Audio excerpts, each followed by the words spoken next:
In a colorful and cheerful place called Fruitville, all the fruits lived happily in their baskets and bowls.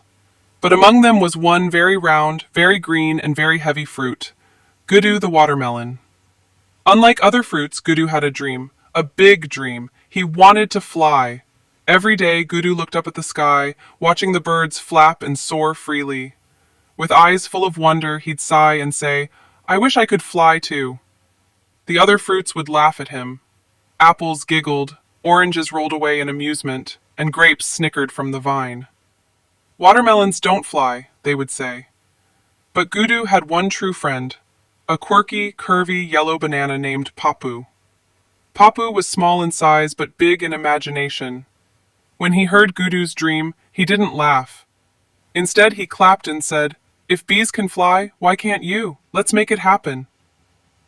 And so their crazy fruit adventure began. First plan, the rocket experiment. Papu taped a small plastic rocket to Gudu's back. They counted down together. 3, 2, 1, blast off!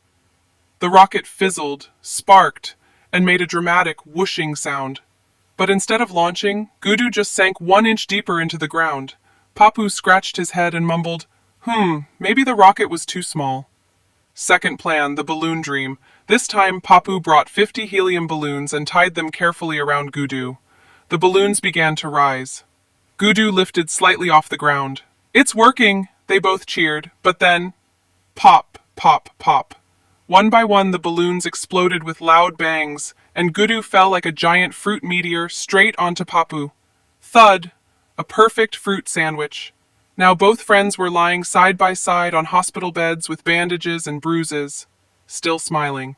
Papu looked at Gudu and said softly, "Maybe watermelons can't fly, but your dreams were pretty amazing."